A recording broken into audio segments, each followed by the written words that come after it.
ওয়ালাইকুম হ্যালো বন্ধুরা, আমি আর ফিরে আসছি এই বেঙ্গল কিচেনে। স্বাগত জানিয়ে আপনাদের ঘরে। আজকে আমি দই ফুচকা রেসিপি আপনার সঙ্গে শেয়ার করে আপনারা দেখতে থাকুন।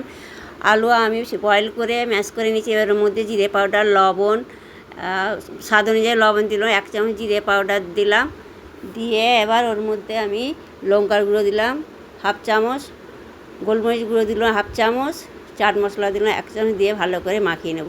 বন্ধুরা, আমার এই চ্যানেলে আসলে প্রথমে সাবস্ক্রাইব করে বেল আইকনটা ক্লিক করে পাশে দেবেন, যাতে আমি রেসিপি সবার আগে আপনাদের কাছে নোটিফিকেশান চলে যাবে। এবার মাখানো হয়ে গেছে। এবার একটা প্লেট নিলাম, নিয়ে ওর মধ্যে আমি ফুচকাগুলো নিয়ে নেব। এবার যারা সাবস্ক্রাইব করেছে তাদের অনেক অনেক ধন্যবাদ জানাই। বন্ধুরা, এইভাবে আমার পাশে থাকবেন। আর যারা সাবস্ক্রাইব করেনি, সাবস্ক্রাইব করে বেল আইকনটা ক্লিক করুন। ক্লিক করলে সবার আগে আপনার কাছে নোটিফিকেশান যাবে। ফেসবুকে যে বন্ধুরা এখানে পেজটা ফলো দিয়ে দেবে, ফলো দিয়ে আমার পাশে থাকবে। বন্ধুরা, এইভাবে আমার পাশে থাকবেন, যাতে আমি আরও ভালো ভালো রেসিপি বানাতে পারি। আপনারা সাপোর্ট করবেন, যাতে আমি আমার এই ছোটো চ্যানেলটাকে বড় করতে পারি।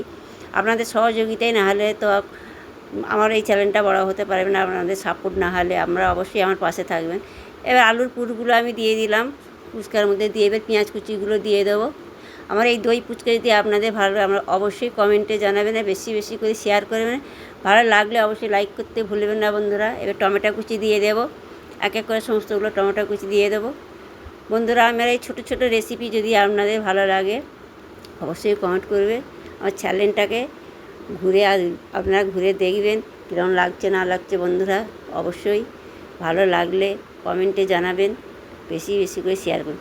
এই লঙ্কা কুচি দিয়ে দিলাম, টমেটো কুচি, পেঁয়াজ কুচি সব দিয়ে দিলাম। এবার দই দিয়ে দেবো সবে ফুচকার মধ্যে। সব ফুচকাগুলোর মধ্যে আমি এক এক করে সব দইগুলো আমি দিয়ে দেবো। বন্ধুরা, সব দই দেওয়া হয়ে গেছে। এবার ওর মধ্যে এবার আমি তেঁতুলের যে চাটনি বানিয়ে রেখেছিলাম, হোমমেড চাটনি বন্ধুরা, আমি বাড়িতে বানিয়েছিলাম, ওই চাটনিগুলো আমি ওর মধ্যে দিয়ে দেব। সমস্ত ফুচকার মধ্যে আমি এই চাটনিগুলো দিয়ে দিলাম। দিয়ে এবার ওর মধ্যে আমি ধনে পাতার চাটনি বানিয়েছিলাম, ধনে পাতার চাটনিগুলো আমি দিয়ে দেবো। এক এক করে সমস্ত ফুচকাই দিয়ে দেবো। এইভাবে সব দিয়ে দেবো। বন্ধুরা, অবশ্যই আমার পাশে থাকবেন আপনারা, আমিও আপনার পাশে থাকবো।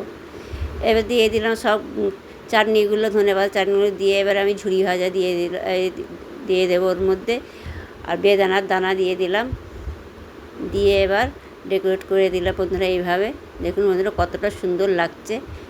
খেতে তো অসাধারণ হয়েছিল। আমরা একবার হলে এইভাবে ট্রাই করে দিলে অবশ্যই ভালো লাগবে। বন্ধুরা, এইভাবে আমার পাশে থাকবেন। বন্ধুরা, কি বলবো আপনাদেরকে, দেখুন কতটা সুন্দর লাগছে না? খেতেও তো অসাধারণ হয়। আপনারা একবার হলে ট্রাই করে দেখবেন, অবশ্যই ভালো লাগবে। ভালো লাগলে কমেন্টে অবশ্যই জানাবেন। এতটা কিউট লাগছে, কি বলবো আপনাদের ঘরে। আপনারা ভালো থাকবেন, সুস্থ থাকবেন। আল্লাহ হাফেজ। ফিরে আসছে অন্য কোনো রেসিপি নিয়ে।